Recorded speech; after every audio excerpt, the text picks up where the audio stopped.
Anime fans அனைவருக்கும் வணக்கம். இன்னைக்கு நம்ம ஸ்வாலட் ஸ்டார் எபிசோட் 221 தான் பார்க்க போகிறோம். போன எபிசோடில் அவனுக்கு ஒரு வேலை ஒன்று கொடுத்துருப்பாங்க. யார் கொடுத்துருப்பாங்க? இந்த கார்டியன்ஸ் இருக்காங்கல்ல, அவங்க ஒரு வேலையை கொடுத்துருப்பாங்க. அவன் கையில் ஒரு தவளையை கொடுத்து, அந்த தவளையோட கண் யாரெல்லாம் பார்க்கும்போது ரெட்டாக மாறுதோ அவங்க எல்லாரையும் கொன்னுடு அப்படிங்கிறத அந்த வேலை. இவனுமே அந்த ஒரு ரீஜனுக்கு கிளம்பி வரான். ஆக்சுவலாக நம்ம ஹீரோக்கு இந்த ஆர்டர் வரதுக்கு கொஞ்சம் நாளைக்கு முன்னாடி தான் ஒரு ஸ்ட்ரேஞ்சான ஆப்ஜெக்டை ஒருத்தன் கொண்டு வந்திருப்பாங்க.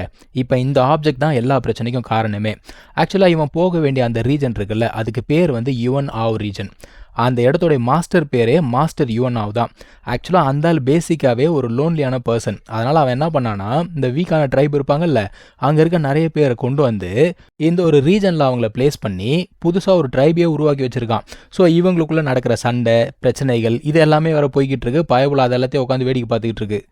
இந்த யுவன் ஆவ் ரீஜன் இருக்கு பாருங்க, அது வந்து ரொம்ப பெருசாம். அதான் பார்பத்தா சொல்கிறா, டேய் அது லைட் இயர்ஸ்க்கு எங்கேயோ கிடக்குது, இதையெல்லாம் நம்ம தேடி முடிக்கணும் அப்படின்னா பலாயிரம் வருஷம் ஆகுமே அப்படிங்கிறா. நம்ம ஹீரோ என்ன சொல்கிறான், அவளெல்லாம் ஆகாது, ஒருத்தனை கண்டுபிடிப்போம், முதல்ல அவன்கிட்ட இருந்து லிங்கை பிடிச்சி போய்கிட்டே இருப்போம் அப்படின்னு சொல்லிட்டு ஈஸியாக பயபில் சொல்லிடுச்சு. சார் 6 மாதமாக சுற்றுனதுக்கப்புறம் தான் முதல்ல அந்த தவளையோட கண்ணு ரெட்டாக மாறுது.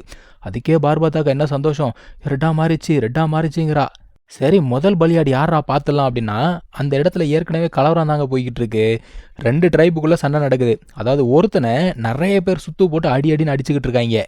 அடி வாங்கிட்டு இருக்கான். என்ன தெரியுமா சொல்கிறான், டேய் நான் செத்தாலும் பரவாயில்ல, ஆவியாக வந்தாலாச்சும் உங்கள் எல்லாரையும் கொல்லாம விட மாட்டேன்டா அப்படிங்கிறான். ஆனால் அடி கொடுத்துக்கிட்டு இருக்கான்ல, அவன் என்ன சொல்கிறான், உன்ன மாதிரி ஒரு கீழான பிறப்பெல்லாம் இங்கே இருக்கவே கூடாது, உன்னோட இனமே இந்த காண்டினென்ட்டில் இருக்கக்கூடாதுரா அப்படின்னு சொல்லிட்டு இவனை கொல்லலாம் அப்படின்னு பார்க்குறாங்கப்பா. மொத்த பையனும் சேர்ந்து அட்டாக் பண்ணுறான். ஆனால் ஒருத்தன் கூட நகர்லேயே ஒரு இன்ச்சு கூட. என்னடா அப்படின்னு பார்த்தா நம்ம ஹீரோ பண்ண வேலை. இந்த ஆர்டர் ஒருத்தன் கொடுத்தான்ல, அவன் இந்த மாதிரி ஏகப்பட்ட பேரை கொண்டிருக்காங்க, ரத்த வெறி பிடிச்சவனா. ஸோ முதல்ல அவன் கதையை முடிச்சு விட்டான் நம்ம ஹீரோ. அதுக்கப்புறம் மற்றவங்களெல்லாம் அவன் கொல்லலை. ஸ்ட்ரைட்டாக என்ன தெரியுமா பண்ணுறான், ஒருத்தன் அடி வாங்கிட்டு இருந்தான்ல, அவன்கிட்ட வந்து உன்னோட ட்ரை பண்ணி காப்பாற்றணுமா அப்படின்னு சொல்லிட்டு ஒரு ஃப்ரூட் ஒன்று கொடுக்குறான். அந்த ஃப்ரூட் என்ன பண்ணுது, இவனுடைய பவர் லெவலை பயங்கரமாக இன்க்ரீஸ் பண்ணி விட்டுடுது. அதுக்கப்புறம் நம்ம ஹீரோ இதுக்கு சண்டை போடுறது, மீதி வேலையை அவனே பார்த்துப்பான்ல. அதுக்கப்புறம் நம்ம ஹீரோ என்ன பண்ணுறான், அந்த தவளை யாரெல்லாம் காட்டுதோ அவங்க எல்லாரையுமே ரவுண்டு போட்டு கொண்டுக்கிட்டே இருக்காங்க. கொஞ்சம் நஞ்சம் இல்லை, ஏகப்பட்ட பேரை கொள்கிறான். அதுக்கப்புறமா ஒரு சில பேர் சர்ச் பண்ணி பார்க்கும்போது தான் தெரியுது, அதாவது சோல் சர்ச் பண்ணி பார்க்கும்போது அவங்க எல்லாமே சோல் ஸ்லேவ்ஸ் அப்படிங்கிறது புரியுது. அப்போ ஸ்ட்ரைட்டாக என்ன பண்ணுறான், அந்த மாஸ்டர் இருக்கான்ல அவங்ககிட்டே போகிறான். ஆனால் நம்ம ஹீரோக்கு ஒரு விஷயம் மட்டும் நல்லா தெரியுதுங்க. இது வரைக்கும் அவங்க கொன்னவங்க எல்லாருமே பார்த்தா அவங்க யாருமே வந்து யூனிவர்ஸ்க்கு பிரச்சனை கொடுக்குற மாதிரி இல்லை, அந்த அளவுக்கு யாருமே ஸ்ட்ராங் இல்லை. அப்போது இந்த லைன் எங்கடா போகுது அப்படின்னா, இந்த யுவன் ஆவ் மாஸ்டர்னு ஒருத்தர்னால அங்கே தான் போய் முடியுது. ரைட்டு, அவன் எங்கே இருக்கான் அப்படிங்கிறத கண்டுபிடிக்கலான்னு சொல்லிட்டு இவனோட அந்த கோல்டன் கிங்டம் டெக்னிக் இருக்குல்ல, அதை பயன்படுத்தி தேடிக்கிட்டு இருக்காங்க. அந்த யுவன் ஆவ் மாஸ்டர் இருக்கான்ல, அவனுக்கு நல்லாவே தெரிஞ்சு போச்சு. ரைட்டு, ஆள் அமுச்சு விட்டான், நம்ம பிளானை ஆரம்பித்த உடனே ஆன்செஸ்ட்ரல் காட் பற்றியே ஆள் அமுச்சிட்டான் நமக்கு அப்படின்னு சொல்லிட்டு யோசிக்கிறான். இந்த ஆள் பயங்கர ஆக்ரோஷமாக இருக்கான். ஏன்னா நம்ம ஹீரோ ஏகப்பட்ட பேரை கொண்டுட்டான்ல. வரட்டும், அந்த பையன் வரட்டும், அவனை வந்து நசுக்க வேண்டிய நேரம் வந்துடுச்சு, நான் என்னுடைய வேலையை ஆரம்பிக்கிறேன் அப்படின்னு சொல்லிட்டு அவன் பாட்டுக்கு எந்திரிச்சு வரான். இன்னொரு பக்கத்தில் நம்ம ஹீரோ அவனுடைய கோல்டன் கிங்டமை பயன்படுத்தினால அவன் இன்னொரு இடத்துக்கு வராங்க. அங்கே இருக்கிற ஒரு சில பேரை பிடிச்சி வச்சுருக்கான். இப்போ இவங்கெல்லாம் கேட்குறாங்க, ஐயா நாங்கள் எந்த ஒரு தப்பும் பண்ணலை, உங்களை எதிர்க்கிற எந்த ஒரு எண்ணமும் எங்களுக்கு கிடையாது, எதுக்காக எங்களை பிடிச்சி வச்சுருக்கீங்க அப்படின்னு கேட்குறான். அந்த சமயத்தில் கரெக்டாக யுவன் ஆவ் மாஸ்டரும் அந்த இடத்துக்கு வர இவங்க 2 பேருடைய பவருமே மோதுதுங்க. இப்போ அந்த இடத்துல இருக்காங்கல்ல, அவங்க எல்லாரு மேலேயும் ஃப்ளேம்ஸ் அப்படிங்கிறது படுது. ஆனால் யாரையுமே அந்த ஃப்ளேம்ஸ் வந்து ஹர்ட் பண்ணலை. அந்த சமயத்தில் நம்ம ஹீரோ ஒருத்தனை பிடிச்சி வச்சதுனால சார் வந்து அட்டாக் பண்ணுறாராமா.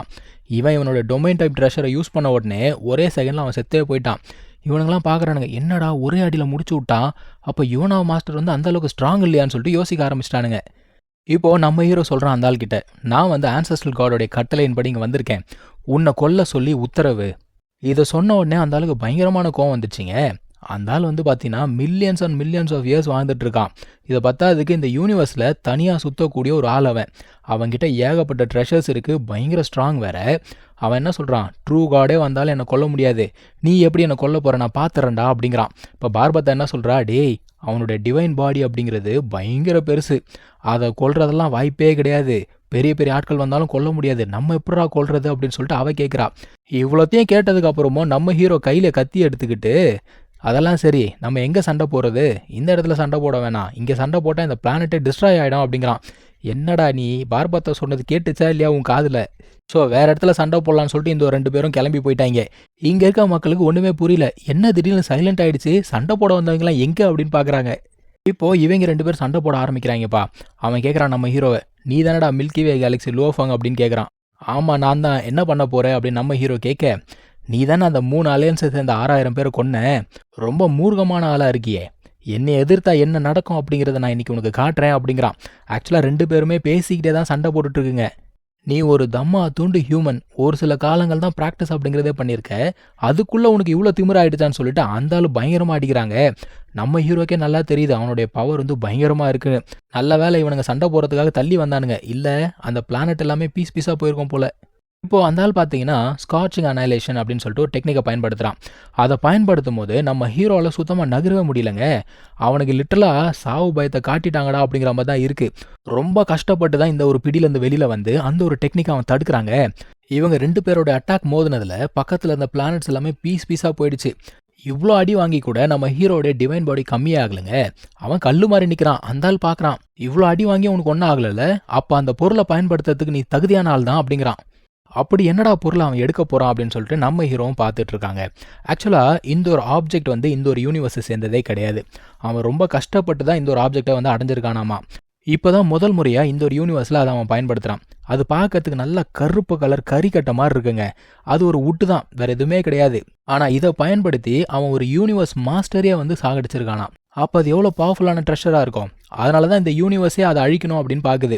இப்போ இவன் இதை வெளியில எடுத்த உடனே இந்த பவர் ஃப்ளக்சுவேஷன் இருக்குல்ல, அது வந்து பெரிய பெரிய சூப்பர் பவர்ஸ் இருப்பாங்கல்ல, அவங்க எல்லாமே ஃபீல் பண்ண ஆரம்பிக்கிறாங்க. ஒரு சுப்ரீம் ட்ரெஷர் அப்படிங்கிறது யூனிவர்ஸில் வருதுன்னு வச்சுக்கோங்களேன், இவங்க எல்லாம் லிட்டரலாக அடிச்சுப்பானுங்க. ஸோ இந்த சண்டை எங்கே போய் முடிஞ்சது அப்படிங்கிறத நம்ம அடுத்த எபிசோடில் பார்க்கலாங்க. தேங்க்யூ ஸோ மச் ஃபார் வாட்சிங். Take care. பை.